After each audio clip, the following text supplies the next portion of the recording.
Bueno, ahora veremos el módulo 5, que se trata de sistemas de producción y mejoramiento genético de los camellos sudamericanos domésticos.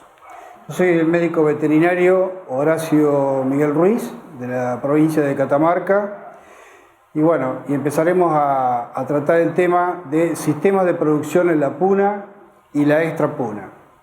El objetivo de esta sección es brindar los conocimientos necesarios para poder identificar las ventajas y desventajas de la cría de camélidos sudamericanos domésticos en dos sistemas diferentes, la región puna y la región extrapuna o extraandina, que también la denominamos, y en dos contextos diferentes, el ambiental, el económico, social y el cultural, con la finalidad de producir como empresa ganadera en ambos. Una vez domesticados, los rebaños de llamas y alpacas se tendieron más allá de los límites de la puna, siendo criados desde el nivel del mar hasta las grandes alturas de las montañas. Esta dispersión de camélidos domesticados ocurrió aproximadamente hace unos 3.800 años. Primero alcanzaron los valles interandinos y luego hace unos 1.400 años las llamas se establecieron en la costa del Perú, en Ecuador y en el noroeste de Argentina. En cambio, las alpacas se extendieron hace aproximadamente 900 a 1000 años hacia la costa del Perú, no encontrándose restos de esta especie en sitios arqueológicos, ni en Argentina y tampoco en Ecuador.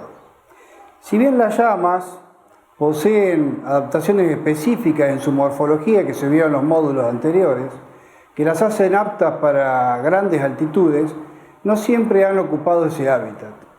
Existen evidencias que demuestran que ocupaban las tierras bajas y fértiles del Río de la Plata en la época del Pleistoceno y también en el litoral peruano en el período preincaico.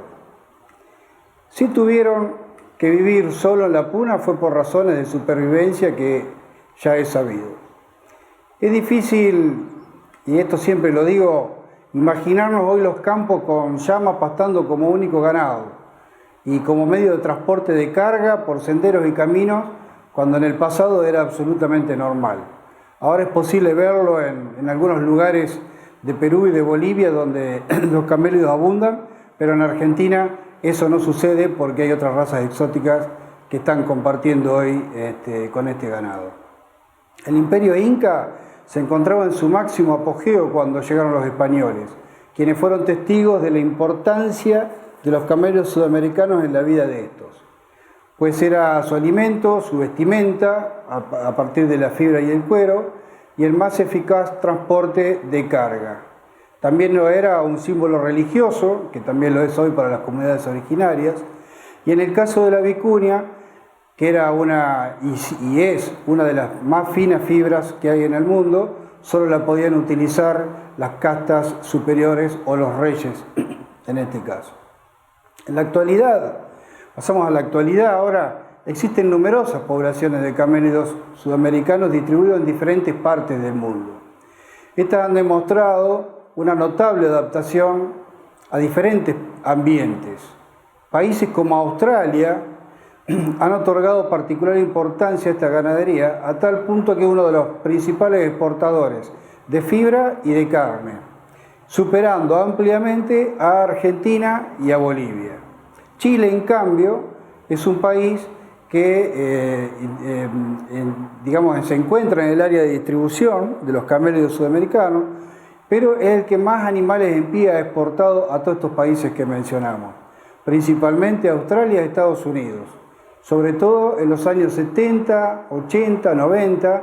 En realidad, los primeros embarques se hicieron en los años 1870, pero en los años 70, 80 y 90 fue el furor, donde muchos animales en pie a partir de los puertos de Chile salieron para estos países. Hoy, por lo general, no demandan porque la tecnología es suficiente como para poder reproducirse y no demandar tantos ejemplares como lo hacían en esos años.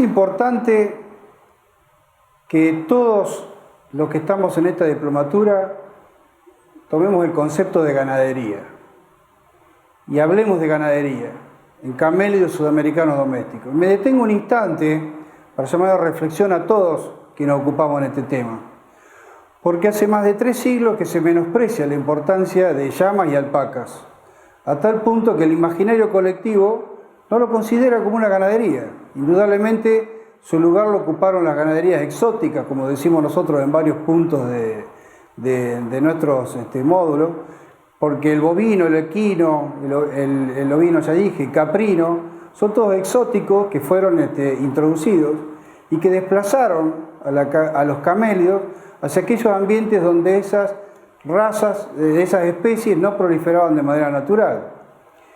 Irónicamente hoy, para el común de la gente, la llama la considera exótica o una especie en riesgo o en peligro de extinción. Muchas veces hemos escuchado hablar de ese tema, confundiéndola con sus parientes silvestres como puede ser la vicuña y el guanaco.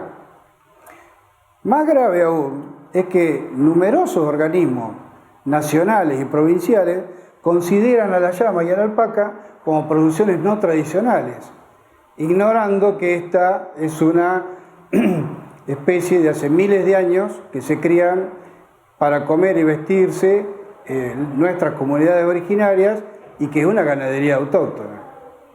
Es imprescindible que en Argentina no hay y no exista una ley. Por ejemplo, las leyes que la contienen a la llama, en este caso como ocurre en Argentina, son leyes que sí promueven y fomentan las razas, por ejemplo, las especies, como es el ovino, por ejemplo, que es la ley que hoy contiene a los camélidos. Hace unos pocos años atrás se intentó dar tratamiento a una ley que contemplaba a los camélidos, pero ¿cómo sería el desconocimiento que se quiso hacer un tratamiento igual a lo que es camélidos domésticos y silvestres? Todo eso es porque no se la considera una ganadería, que es lo que nosotros queremos posicionarla a nivel nacional y que todo el mundo hable de lo que es ganadería.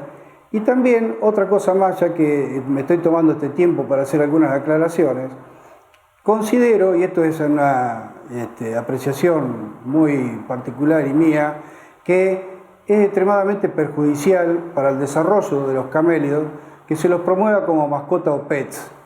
Hay vacas, cerdos, cabras y pollos que son humanizados en películas y series infantiles, pero sin embargo no tienen impacto a la hora de consumir su carne.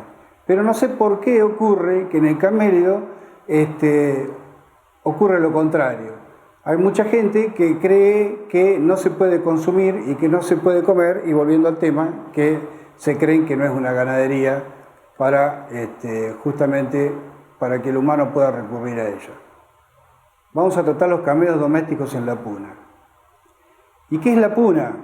La puna argentina es una altiplanicie que se define una altiplanicie peritropical que varía entre los 3.000 y 4.500 metros sobre el nivel del mar, con cordones montañosos que corren aproximadamente en sentido norte-sur y llegan a superar hasta los 5.000 metros sobre el nivel del mar. Está ubicado entre la cordillera y las sierras subandinas al este y la cordillera principal al oeste. La región puna abarca 4 países de Latinoamérica. Por ese motivo, el nombre es acompañado generalmente por la indicación del país de que se trata. La puna de Perú, la de Bolivia, que es una de las más extensas, la de Chile, que también se la denomina de Atacama, y la nuestra, la de Argentina. En quechua, ¿qué significa? Terreno elevado, abarcando en Argentina unos 8 millones de hectáreas y conformando este espacio común en los Andes, que si bien existen los límites internacionales, ya vamos a ver que no es así para la cultura e historia de sus habitantes.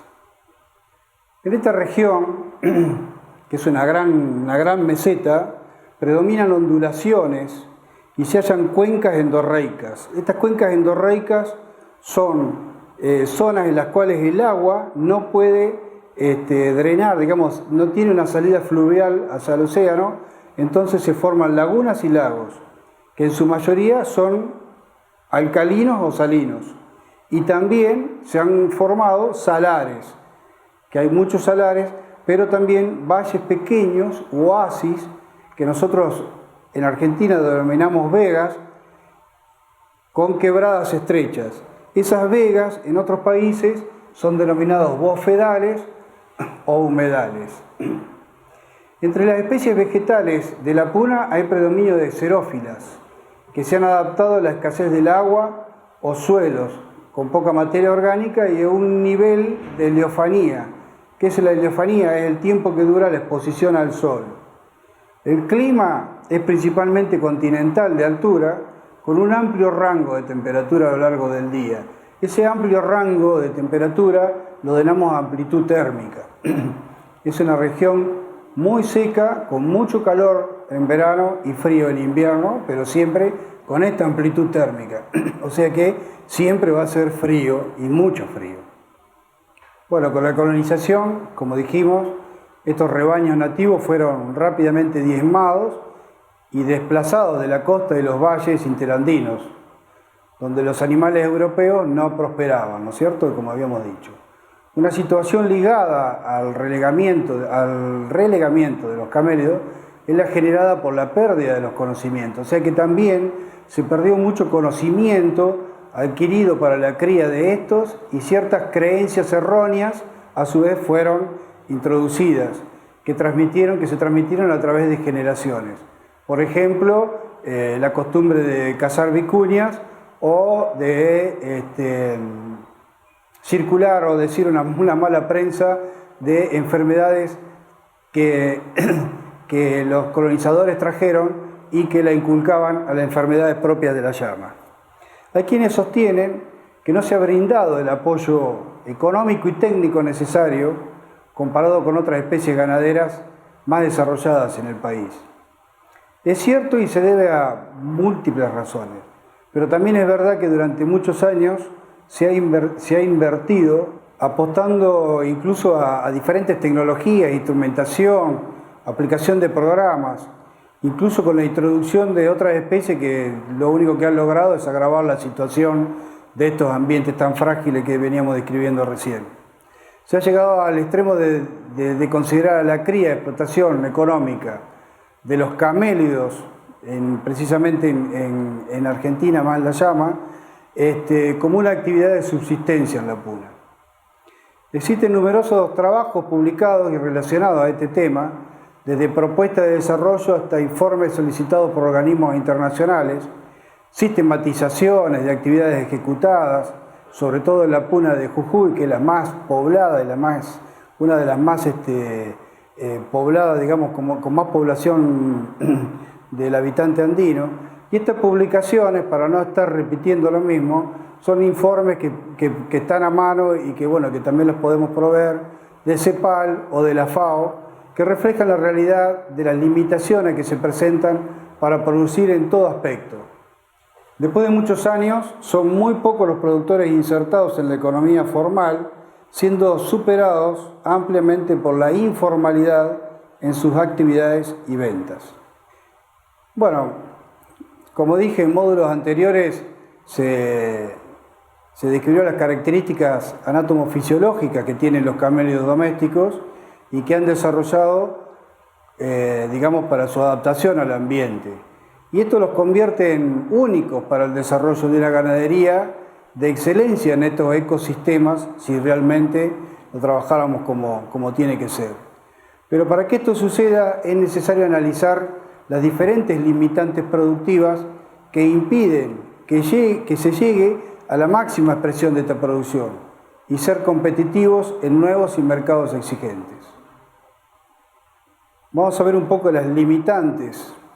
Las limitantes en la puna y los valles áridos que la conforman presentan una gran diversidad de microclimas que sustentan actividades agropecuarias tradicionales como lo que venimos diciendo, ¿no? El uso y aprovechamiento de los recursos naturales para la producción responden a técnicas, saberes y lógicas productivas que le confieren atributos propios de cada territorio, naturaleza y cultura, imprimiéndole características diferenciales que generan productos típicos marcados por una significativa identidad de las comunidades rurales de esa región.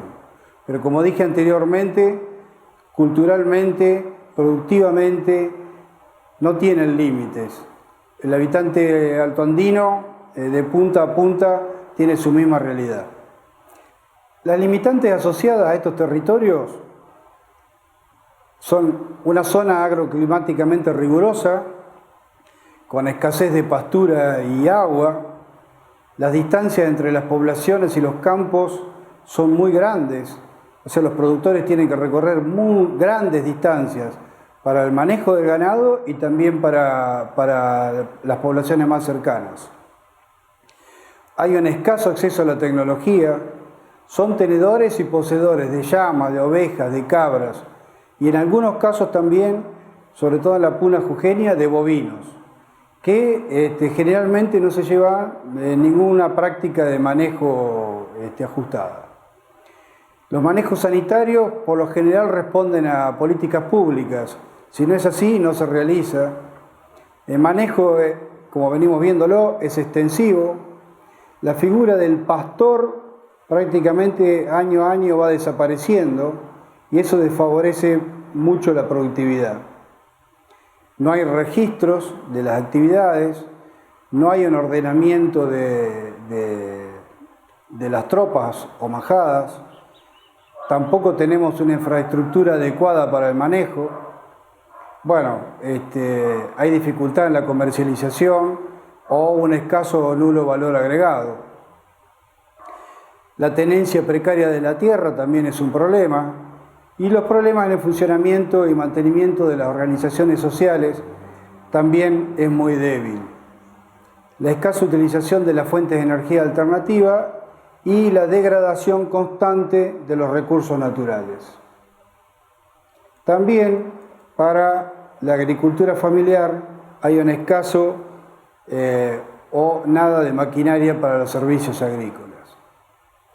Pero bueno, también tenemos fortalezas y esas fortalezas están en la disponibilidad y variabilidad del material genético local, tanto sea animal como vegetal.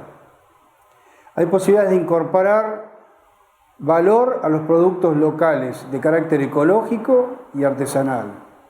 Hay un patrimonio gastronómico, que ya lo vamos a ir viendo, de diversidad de comidas típicas, de productos típicos y tradicionales que hoy son demandados en el mercado actual.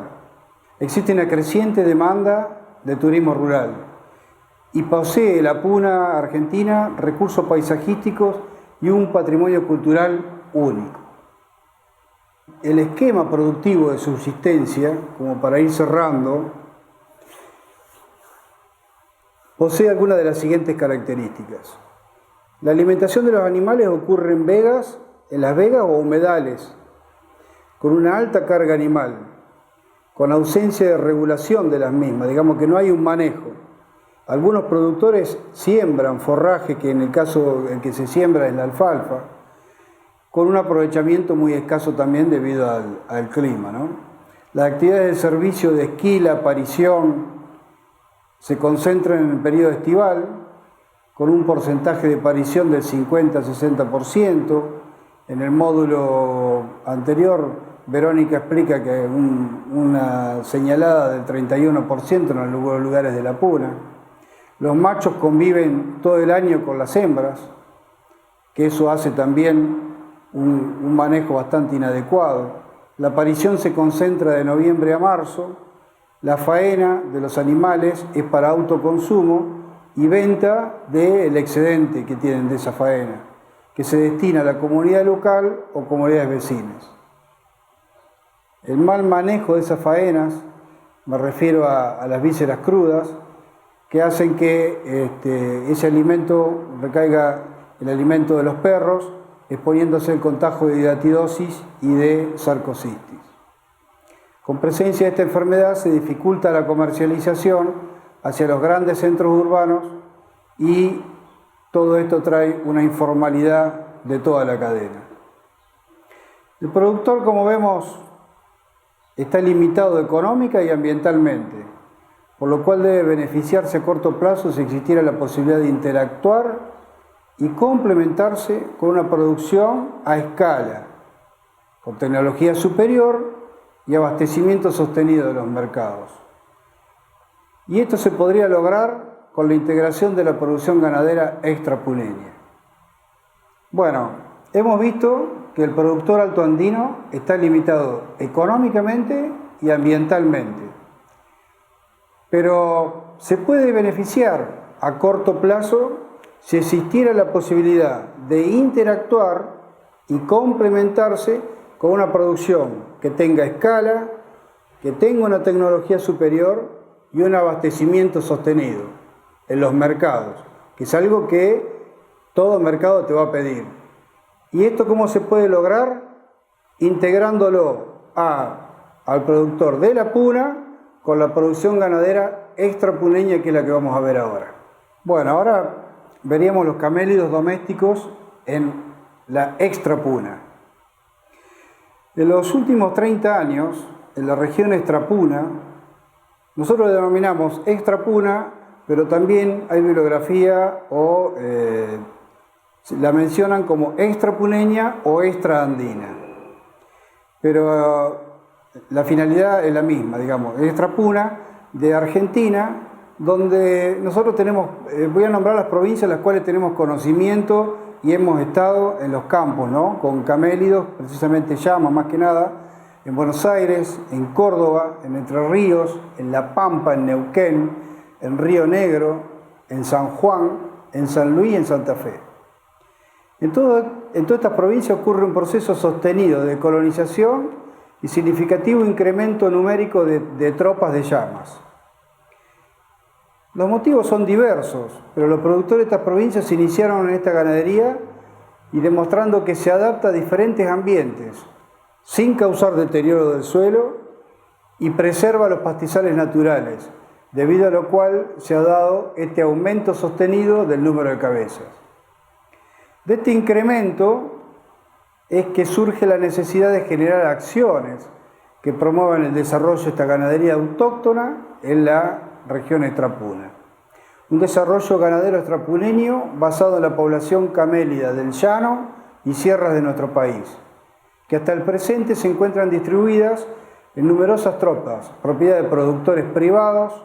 Hay comunidades indígenas también, sobre todo en San Luis y en La Pampa, y estados provinciales que hace décadas sostienen la actividad de la cría de camélido, careciendo de un esquema integrador que permita desarrollar económicamente estos emprendimientos. Estas producciones han demostrado la notable adaptación que hay a los diferentes ambientes. Nosotros hemos visto llamas en el espinal, en el monte, en el pastizal, en el campo natural, en las serranías, y en todos estos ambientes son eficientes en la conservación del suelo, pues preservan y generan la pastura aún en sitios degradados, pueden desarrollarse en predios con escasa disponibilidad de agua y no requieren suplementos o aportes externos de forraje, a pesar del mínimo o nulo manejo y asesoramiento técnico en esta región. Las tropas han aumentado en número sostenidamente. Es de destacar que hay en lugares de diferentes lugares del país que hay animales que hace años que están en el mismo potrero, en el mismo lugar, y están reproduciéndose constantemente. Para nuestro equipo de trabajo, la ganadería extrapuna de camélidos, y en un amplio porcentaje de llamas, son muy pocos los que tienen alpacas, constituye un desafío, en el cual nosotros visualizamos un escenario productivo diferente al actual. Y acá es donde nosotros decimos que la carne es el producto que traccionará a las demás producciones. La ganadería extrapuna puede complementarse con la ganadería de la puna, para llegar a una escala, que es lo que dije anteriormente, en la que todos se vean favorecidos. A su vez, es una innovación, porque en todo el proceso es que por primera vez se plantea a una producción ganadera donde o una producción ganadera de camélidos, ¿no? Donde el producto principal es la carne y la fibra pasaría a un producto secundario y el cuero un subproducto de interés marroquinero, por supuesto, y todo lo que se pueda aprovechar de la llama. Esto es un desafío. No hay duda que a medida que el manejo adecuado de las tropas existentes dinamice el intercambio y la venta de animales, se mejorarán las condiciones generales de la población de camélidos, ¿no? Mejorando la estructura y aumentando su número. Lo que hemos visto es que las condiciones en la región extrapuna están dadas para establecer una red integrada de productores ganaderos, si se los vincula y capacita debidamente, con los recursos y experticia necesarios. Para esto existen muy pocos trabajos relacionados con la ganadería en extrapuna. Por ello constituye todo un desafío para los técnicos y profesionales interesados en camélidos domésticos. El estudio de esta especie en los ambientes distintos a la puna y demás zonas andinas. La demanda de este tipo de información y la necesidad de capacitar profesionales en la producción de camélidos motivó a la Facultad de Ciencias Veterinarias de la Universidad Católica de Cuyo, que tiene sede en San Luis, a elaborar esta primera diplomatura en la materia.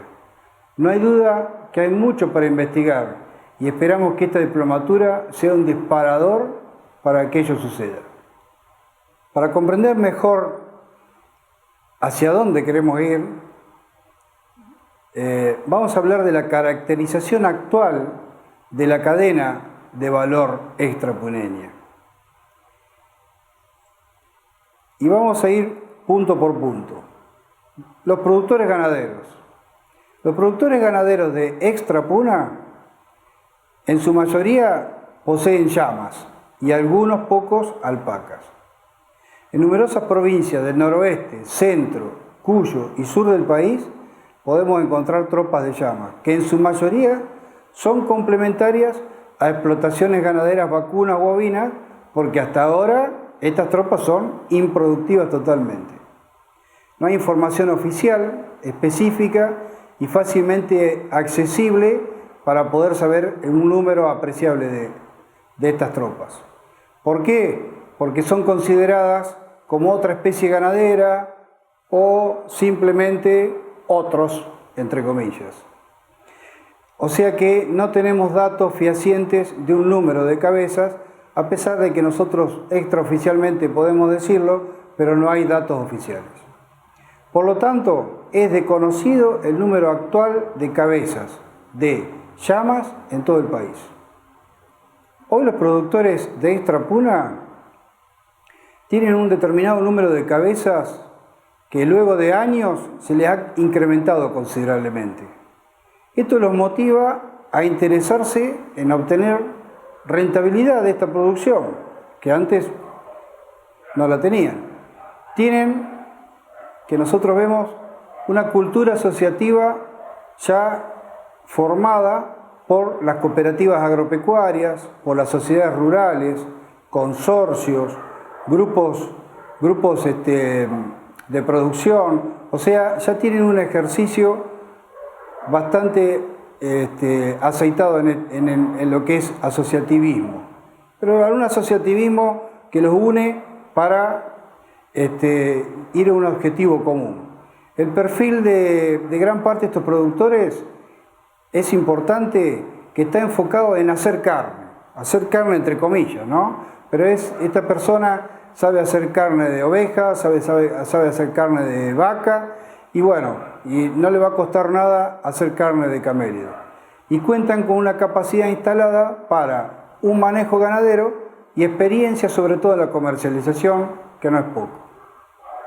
Los campos que tienen ellos en su propiedad y que son propietarios en su mayoría, tienen pastizales naturales, que son los de menor calidad forrajera, y los pastoreados previamente por vacunos, que son los destinados después a las tropas de llama en casi todas las provincias. En parte, estos predios poseen baja rentabilidad para la cría de vacunos, caprinos y ovinos. De ahí que este interés que tienen en ver qué pueden hacer con las tropas de llama.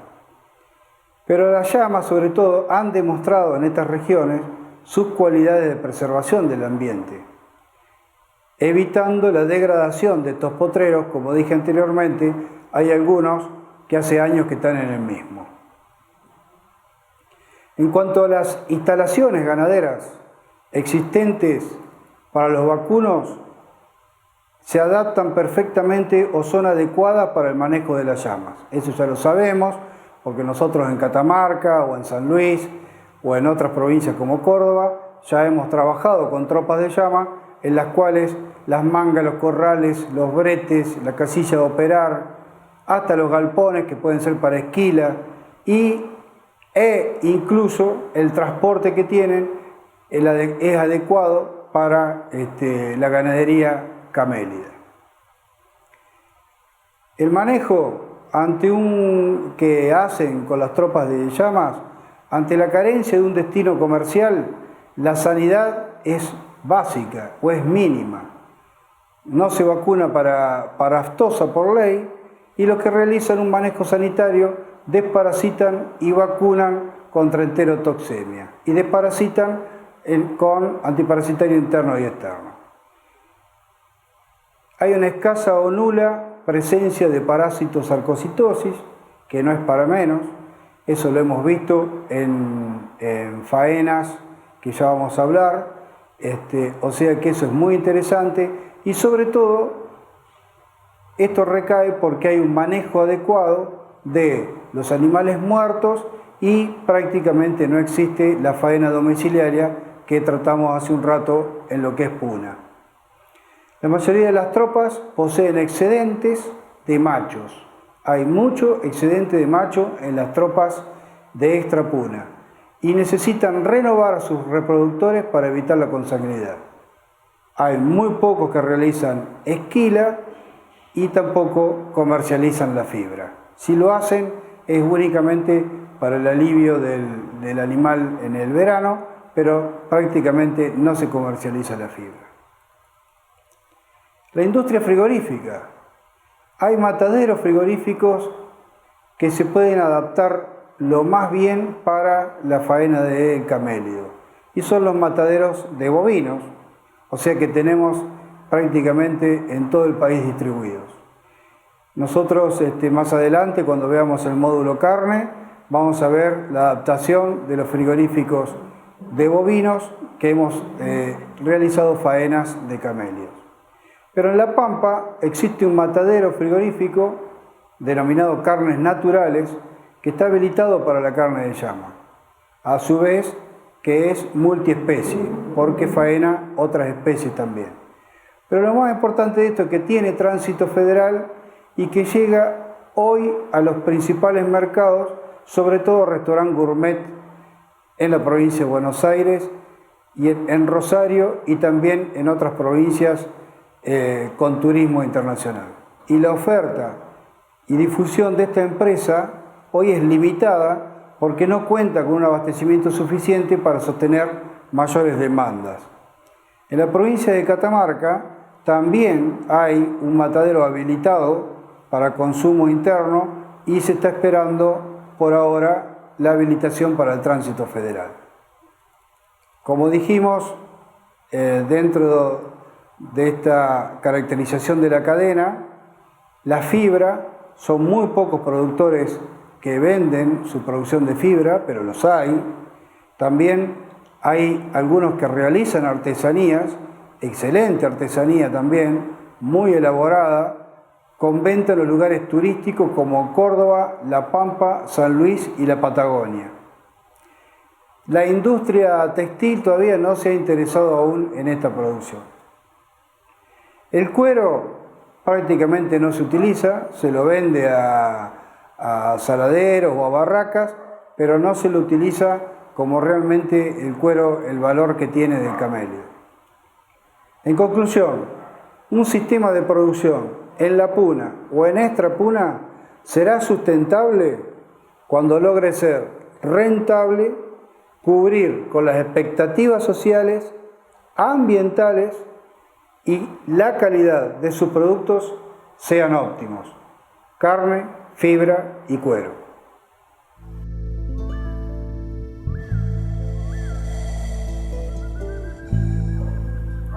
Como dijimos al comenzar este módulo, también tenemos mejoramiento genético.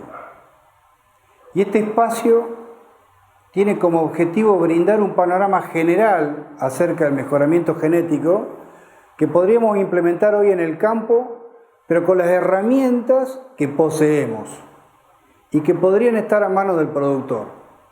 Los aspectos genéticos más complejos son importantes, pero no serán considerados aquí por cuestiones prácticas. La genética formal como ciencia es contemporánea, pero si consideramos a la domesticación como un proceso de mejora genética, en todo caso, en este caso digamos de los camélidos domésticos, es un verdadero modelo de la evolución de los métodos de mejoramiento. Es probable, por ejemplo, que el motivo original para comenzar la domesticación haya sido el de almacenar comida en pie. El periodo de domesticación, el cambio genético producido sobre las poblaciones domésticas hasta diferenciarlas significativamente de sus congéneres salvajes, que en este caso de los que estamos hablando sería la vicuña y el guanaco, derivan ¿en qué? En una mayor producción, en docilidad, longevidad, etc. En esta etapa de domesticación, que se la denomina empírica, el hombre seleccionó a los reproductores que se ajustaban a los requerimientos antes mencionados. La teoría sostiene que la llama sería un guanaco domesticado. Se fundamenta en que a pesar de haber transcurrido 6.000 años desde su domesticación, ambos se asemejan mucho en sus aspectos morfológicos. No hay diferencia significativa en el tamaño, por ejemplo, de dos especies, y la tendencia de la llama a un mayor peso, forma corporal o producir más fibra son consecuencias normales de la domesticación de cualquier animal. Por haber quedado en los primeros niveles post-domesticatorios, se define como una raza primaria de los camélidos domésticos. Existen ejemplos de estandarización, pero muy focalizados en alpacas y limitados a empresas privadas. Esta domesticación, que se le define como raza primaria, es muy posible que haya quedado con esa interrupción que creo que en todos los módulos hacemos hincapié, que es con la intervención de la colonización o de los españoles en América. Es difícil planificar un programa de mejoramiento genético en una ganadería con un número mayoritario de pequeños productores, y sobre todo cuando ellos, como definida como una ganadería marginal, ellos lo primero que hacen, en una prioridad que tienen que realizar, es reducir los costos de producción. El proceso se dificulta aún más cuando al camélido doméstico lo definimos, y no lo definimos, sino que es una especie poliproductiva, o sea que tiene objetivos múltiples. En el caso de otras especies, los sistemas de carne esperan resultados óptimos en la prolificidad y en conformación. En el cambio, las orientadas a fibras especiales, una fibra fina y otras cualidades que son lo único que es donde más se ha trabajado en el camélido doméstico. Es donde más se ha avanzado, entonces, en lo que es la selección de fibra. Para un diseño de mejoramiento se requiere cumplir con los siguientes pasos: un objetivo de la mejora, criterio de selección a aplicar y un diseño de apareamiento. Los camélidos pueden ser objeto de diferentes tecnologías de reproducción, y estas variantes fueron expuestas en el módulo de reproducción de esta diplomatura. Podemos agregar que la aplicación de genética molecular también puede ser aplicada en estos camélidos. Existen múltiples modelos de mejoramiento en ganado de pequeños productores, hablando de camello sudamericano doméstico, ¿no? Por ejemplo, en comunidades de Bolivia, dirigido sobre todo a evitar la consanguinidad, podemos citarlos a los centros de machaje en Turco, que puede ser un modelo, pero lo más importante para un técnico que trabaje en mejoramiento en el campo es organizar programas que sean adecuados a cada situación y que sean sustentables en el tiempo. Para ser prácticos y citar un modelo cercano, en los cuales cercano a mi persona, ¿no? Y por experiencia personal, que lo conozco desde su inicio, está la cabaña Carguay en la provincia de Catamarca. Es una de las pocas o quizá única cabaña estatal con registro en la Sociedad Rural Argentina. Y esta cabaña se creó con la finalidad de proveer reproductores doble propósito, seleccionados según criterios de conformación corporal, aptitud cárnica, finura de fibra y colores puros, sobre todo en beneficio de los productores de la puna. Aquí el ingeniero zootecnista Juan Carrizo, en el primer módulo, habló del biotipo doble propósito Antofalla, y en eso prácticamente nos hemos basado nosotros al inicio de esta cabaña. El segundo punto era conservar el patrimonio genético, justamente conservación y reproducción de ejemplares únicos, de los cuales se han ido seleccionando a lo largo y a lo ancho de la puna. La reserva de animales con color de pelaje de baja heredabilidad, como por ejemplo el gris y el color negro, colores muy buscados sobre todo para las fibras naturales. Conformación de núcleos por color con el fin de obtener ejemplares reproductores con pedigrí para abastecer a las tropas de los productores que a su vez presentan sus llamas a las expo ganaderas locales. Sobre todo con la variedad de colores marrones que tenemos en la puna catamarqueña sobre todo. Las actividades que lleva esta cabaña es realizar, y que son muy simples, justamente para que el productor vea lo que se puede llegar a hacer. Y volviendo al tema de la recomendación que le damos a un técnico a campo. Es realizar un servicio estacionado.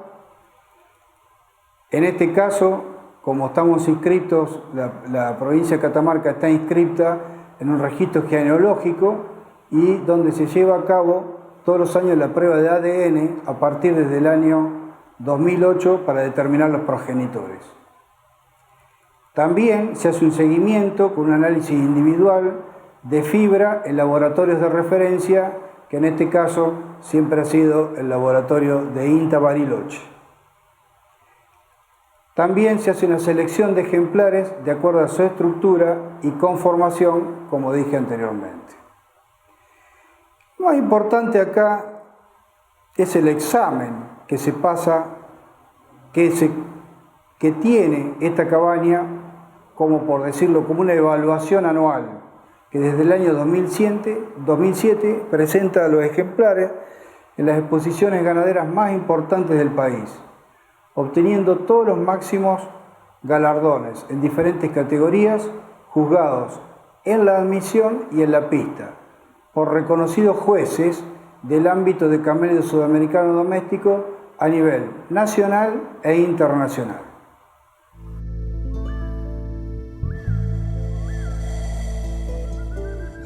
Bueno,